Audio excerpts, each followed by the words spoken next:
Hello dear students, welcome to my YouTube channel eContent VB. Today we are going to discuss unit number 4, that is functional strategy. In the previous unit we have already discussed the various strategic options which are available at the functional or the corporate level. So this one is again one of the part of the corporate level strategy, but here we are studying this point in the different unit, that is new unit number 4, functional strategy. Now, when I talk about the functional strategy, the question comes in mind, what is functional strategy? So Pearson and Robinson, they define functional strategy is a short-term game plan for important functional areas within the company. Such strategy clarifies the grand strategy by providing more specific details about how the important specific details about how the functional areas are to be managed in the near future. तर विद्यार्थी मित्रांनो, functional strategy ज्याला आपण कार्यात्मक व्यूहरचना असं म्हणतो, तर जेव्हा एखादी निश्चित केलेली व्यूहरचना ही अंतिमतः व्यवसायामध्ये उतरवली जाते, तेव्हा आपल्या व्यवसायाचे दैनंदिन कामकाजाचे निर्णय हे सर्वसाधारणपणे मध्यम आणि जे काही कनिष्ठ स्तरावरील व्यवस्थापक असतात, हे व्यवस्थापक लोक घेत असतात. त्यामुळे फंक्शनल स्ट्रॅटेजी काम करत असताना आपल्या कंपनीचा जो मॅनेजमेंट असतो, ह्या मॅनेजमेंटला एक मार्गदर्शन करण्याचं काम ही फंक्शनल लेवलची स्ट्रॅटेजी करत असते. आणि ह्या स्ट्रॅटेजीच्या साहाय्याने आपण वेगवेगळ्या प्रकारच्या ज्या काही व्यूहरचना असतो, त्या व्यूहरचना आपण अंमलात आणण्याचा प्रयत्न करतो. आणि ह्या निर्णय प्रक्रियेमध्ये आपले जे काही मॅनेजमेंटचे अधिकारी असतात, या अधिकाऱ्यांचा यामुळे वेळ वाचवला जातो. कारण की फंक्शनल स्ट्रॅटेजी मी तुम्हाला आत्ताच सांगितलं की हे एक शॉर्ट टर्म गेम प्लॅन असतो. म्हणजेच हा अशा प्रकारचा एक नियोजन आराखडा असतो की ज्या नियोजन आराखड्यामुळे आपले जे काही अधिकारी वर्ग आहे, या अधिकारी वर्गाला आपण कुठल्या प्रकारची स्ट्रॅटेजी कशी इम्प्लिमेंट करायची आहे आणि वेगवेगळे जे काही आपले फंक्शनल एरियाज आहेत, या फंक्शनल एरियामध्ये काम करत असताना आपण कोणती स्ट्रॅटेजी कशा प्रकारे वापरायची, तर याचं एक तुम्हाला क्लिअर पिक्चर ह्या फंक्शनल स्ट्रॅटेजीमधून मिळत असतो. आणि त्यामुळे एखादी व्यूहरचना निश्चित केल्यानंतर कधीकधी नवीन व्यवसाय किंवा नवीन व्यवसायाचे जे तत्त्वज्ञान आहे, यांचे जे काही डिमांड्स असतात, या पूर्ण करण्यासाठी आपल्याला फंक्शनल स्ट्रॅटेजीमध्ये सुद्धा बदल करावे लागतात. त्यामुळे फंक्शनल स्ट्रॅटेजी ही एक सर्वसमावेशक असते, ज्याच्यामध्ये व्यवसायातील प्रत्येक महत्त्वाचे बाबीची स्ट्रॅटेजी ही फंक्शनल स्ट्रॅटेजीमध्ये आखलेली असते. आता तुम्हाला एक आयडिया किंवा गाईडलाईन आलेलीच असेल की फंक्शनल स्ट्रॅटेजी म्हणजे काय. तर आणखीन जर तुम्हाला फंक्शनल स्ट्रॅटेजीबद्दल सांगायचं म्हटलं, तर फंक्शनल स्ट्रॅटेजीचे जे काही कॅरेक्टरिस्टिक्स आहेत ते म्हणजे काय, तर फंक्शनल स्ट्रॅटेजीमध्ये अशा प्रकारच्या ॲक्टिव्हिटीज घेतलेल्या असतात की ज्या नाव or in the time to come immediately, म्हणजेच जी कामं तुम्हाला आत्ता करायची आहेत किंवा जे आता येणाऱ्या काळात लगेचच करायची आहेत, ही सर्व कामं तुमची फंक्शनल स्ट्रॅटेजीमध्ये ॲड केलेली असतात. तसंच तुम्हाला फंक्शनल स्ट्रॅटेजीचा जो कालावधी असतो, तो किमान 2 ते 4 वर्षाचा कालावधी त्यामध्ये असतो. त्याचप्रमाणे आत्ता तुम्हाला कोणत्या प्रकारचे निर्णय घ्यावे लागतील व्यवसायामध्ये, जर तुम्हाला व्यूहरचनात्मक पद्धतीने काम करायचं असेल, तर आत्ता तुम्हाला कोणते निर्णय घ्यायचे आहेत हे तुम्हाला फंक्शनल स्ट्रॅटेजीमध्ये मेन्शन करावं लागतं. तसेच जर व्यवसायामध्ये तुम्हाला काही चेंजेस करावे लागले किंवा काही ॲडजस्टमेंट करावे लागल्या, तर त्या ॲडजस्टमेंट तुम्हाला किंवा व्यवसायामध्ये जो मॅनेजर हे सगळं काम करणार आहे, तर या मॅनेजरला कोणत्या ॲडजस्टमेंट करावे लागतील, ह्या ॲडजस्टमेंट देखील या स्ट्रॅटेजीमध्ये मेन्शन केलेल्या असतात. तसंच या ठिकाणी या फंक्शनल स्ट्रॅटेजीमध्ये स्ट्रॅटेजी तयार केली जाते आणि त्याचं इम्प्लिमेंटेशन केलं जातं. मग तुम्ही म्हणताल, सर या फंक्शनल स्ट्रॅटेजीचं काय काम आहे, नक्की ही कशासाठी अंमलात आणली जाते. तर आपल्याला जास्तीत जास्त उत्पादन कमीत कमी किमतीमध्ये जर मिळवायचं असेल, तर अशा वेळेला आपल्याला फंक्शनल स्ट्रॅटेजी वापरावी लागते. जास्तीत जास्त प्रॉफिट कमवण्यासाठी सुद्धा आपण फंक्शनल स्ट्रॅटेजीचा वापर करतो. यासाठी आपल्याला एक मनुष्यबळ आणि चांगल्या प्रकारचे जे ऑफिसर्स असतात, या ऑफिसर्सची सुद्धा गरज असते. त्याचप्रमाणे आपल्याला जे आपल्याकडे असणारे रिसोर्सेस आहेत, हे रिसोर्सेस चांगल्या पद्धतीने उत्तम पद्धतीने वापरण्यासाठी फंक्शनल स्ट्रॅटेजीचा वापर करता येतो. त्याचप्रमाणे एक स्टँडर्ड क्वालिटीचं गुड्स आणि प्रोडक्ट जे आहेत, याचं प्रोडक्शन करण्यासाठी फंक्शनल लेवल स्ट्रॅटेजी वापरली जाते. त्याचप्रमाणे एखादं नवीन प्रोडक्ट किंवा त्याचं जे डिझाईन आहे, ते मार्केटमध्ये आणण्यासाठी आपण फंक्शनल स्ट्रॅटेजीचा वापर करत असतो. आणि फंक्शनल स्ट्रॅटेजी जी आहे, त्याचे वेगवेगळे प्रकार पडतात. त्यामध्ये मार्केटिंग स्ट्रॅटेजी असेल, ऑपरेशन स्ट्रॅटेजी असेल, रिसर्च अँड डेव्हलपमेंट असेल, त्यानंतर इन्फॉर्मेशन सिस्टम आहे, HR स्ट्रॅटेजी आहे, फायनान्शियल स्ट्रॅटेजी आहे, अशा वेगवेगळ्या प्रकारच्या स्ट्रॅटेजी या फंक्शनल लेवलच्या स्ट्रॅटेजीमध्ये येतात. त्यापैकी आपण आता आपला जो पॉईंट आहे, जो म्हणजे रिसर्च अँड डेव्हलपमेंट स्ट्रॅटेजी, याच्याबद्दल आपण थोडंसं आज चर्चा करणार आहोत की रिसर्च अँड डेव्हलपमेंट स्ट्रॅटेजी म्हणजे काय आणि त्याची गरज काय आहे. तर मला वाटतं की रिसर्च आणि डेव्हलपमेंट हे शब्द जेव्हा आपण ऐकतो तेव्हा बऱ्याच लोकांना लक्षात येते की R&D म्हणजे काय. तर व्यवसायामध्ये जे तुम्हाला काही नवीन करायचं आहे किंवा तुमचा व्यवसाय जेव्हा चालवायचा आहे तेव्हा व्यवसाय चालवत असताना तुम्ही काय इनोव्हेटिव्ह प्रोडक्ट मार्केटमध्ये देणार आहात याच्याविषयी संशोधन करणं म्हणजे रिसर्च अँड डेव्हलपमेंट होय.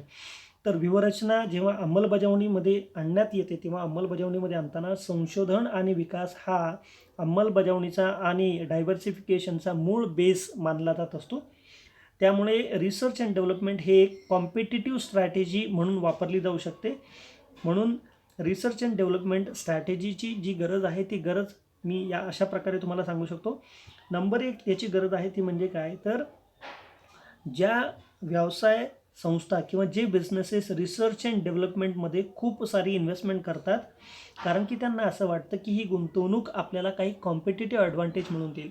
म्हणजे जर आपण रिसर्चमध्ये जास्तीत जास्त पैसे इन्व्हेस्ट केले तर रिसर्चमधून आपल्याला एक नवीन इनोव्हेशन काहीतरी मिळेल आणि त्या इनोव्हेशनच्या जोरावरती आपण इतरांपेक्षा जास्त चांगले पैसे कमवू शकतो. दुसरी गरज म्हणजे आपल्याला जर आपल्या स्पर्धेमध्ये टिकून राहायचं असेल तर आपल्याला आपल्या वस्तूंमध्ये इनोव्हेशन आणावं लागेल. नवीन नवीन प्रकारचे वस्तू आणि सेवा आपल्याला मार्केटमध्ये द्यावे लागतील. त्यासाठी रिसर्च अँड डेव्हलपमेंट स्ट्रॅटेजी वापरण्याची गरज आहे. विशेष करून ऑटोमोबाईल क्षेत्रामध्ये ही स्ट्रॅटेजी अत्यंत आवश्यक असते. ज्यामध्ये उत्पादन आहे म्हणजे जे प्रोडक्शन आहे किंवा आपले जे वेगवेगळे प्रोडक्टचे फीचर्स आहेत याच्यामध्ये नेहमी अपडेट्स करायचे असतात. तर अशा वेळेला रिसर्च अँड डेव्हलपमेंट स्ट्रॅटेजी ही त्या ठिकाणी महत्त्वाची असते.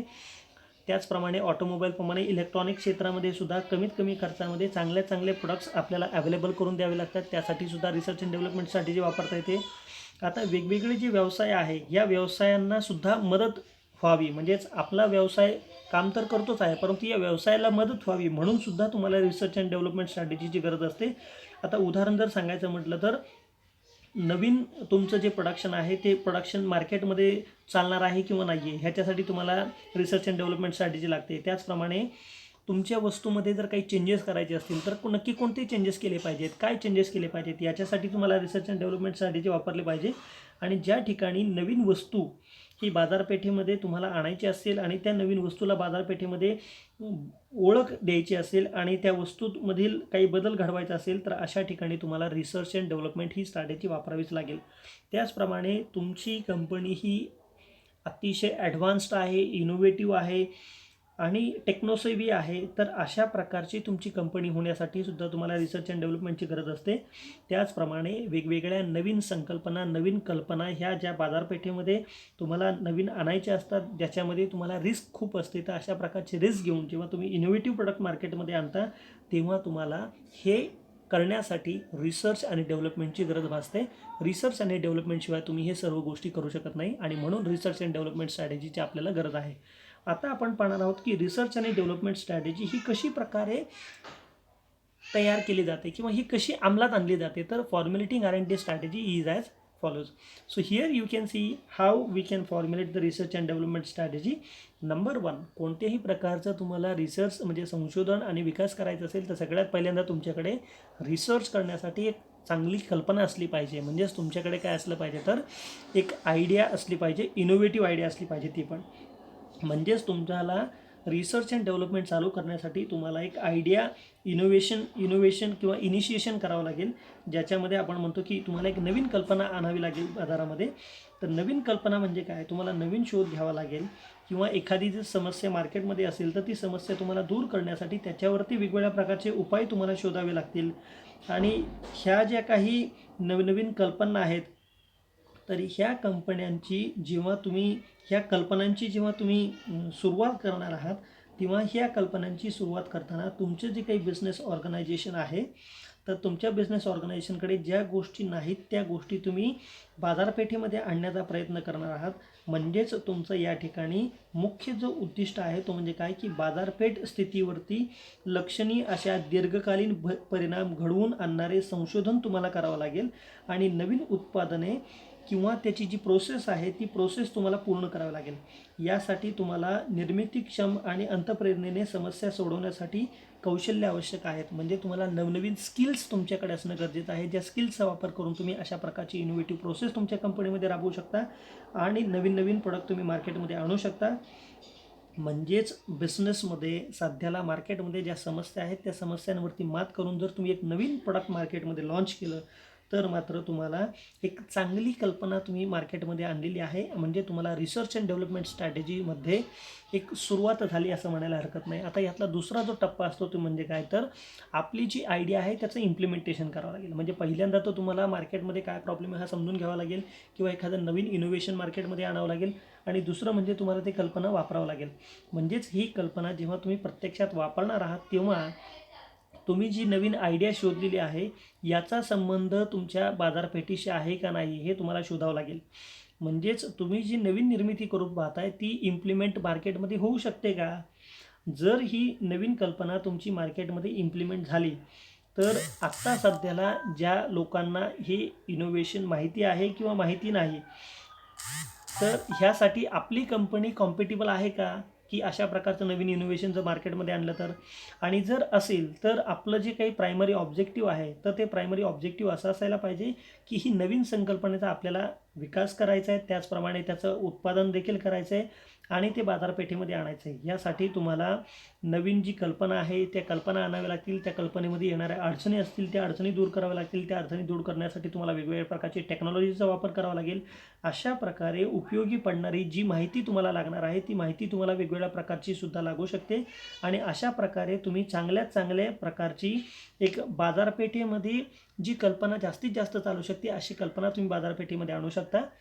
आता नुसती कल्पना सुरू करून कल्पनेचं इम्प्लिमेंटेशन करून चालणार नाही, तर तुम्हाला त्या कल्पनेचं मूल्यमापन करावं लागेल. म्हणजेच तुम्ही जी कल्पना बाजारपेठेमध्ये आणणार आहात, जे इनोव्हेशन तुम्ही मार्केटमध्ये घेऊन येणार आहात, तर हे इनोव्हेशनचं मूल्यमापन करणं गरजेचं आहे. उदाहरणार्थ तुमची उत्पादन संकल्पना काय आहे, तुमच्याकडे टेक्नॉलॉजिकल प्रॉब्लेम्स काय आहेत, इन्व्हेस्टमेंटचे प्रॉब्लेम्स काय आहेत, इन्व्हेस्टमेंट तुम्हाला किती लागेल, ह्या सगळ्याचं इव्हॅल्युएशन करावं लागेल. म्हणजेच तुम्हाला तुम्ही जी इनोव्हेटिव्ह आयडिया मार्केटमध्ये आणणार आहात तर त्या मार्केटमध्ये कल्पना आणण्यासाठी तुम्हाला किती खर्च लागणार आहे, ती कल्पना मार्केटमध्ये चालणार आहे किंवा नाही आहे, लोक ह्याचा ॲक्सेप्टन्स करतील किंवा नाही, तुम्हाला एक सायंटिफिकली त्याच्यावरती किती खर्च करावा लागेल, तुम्हाला टेक्नॉलॉजिकली त्याच्यावरती किती खर्च करावा लागेल आणि तुम्ही हे डेव्हलप केल्यानंतर तुमच्या कंपनीच्या एम्प्लॉईला त्या ठिकाणी काम करायला जमणार आहे किंवा नाही, ह्या सर्व गोष्टींचा तुम्हाला विचार करावा लागेल. आणि जेव्हा तुम्ही या सर्व गोष्टींचा विचार करता तेव्हा तुमच्याकडे ह्या सर्व गोष्टींची माहिती तुम्हाला गोळा करावी लागेल. या सर्व माहितीचं तुम्हाला विश्लेषण करावं लागेल आणि विश्लेषण करून मग तुम्हाला निर्णय घ्यावा लागेल की ही कल्पना तुम्ही अंमलात आणू शकता किंवा नाही. आणि त्यानंतर चौथा प्रकार तो म्हणजे काय, की आयडिया स्ट्रक्चर अँड मॉडिफिकेशन. जेव्हा तुम्हाला असं वाटतं की ही कल्पना आपण सत्यात उतरू शकतो, ही कल्पना फिजिबल आहे, अशा वेळेला आपण त्या कल्पनेचा आराखडा तयार करून त्याच्यामध्ये जर काही शक्य असतील तर काही बदल देखील आपण करू शकतो.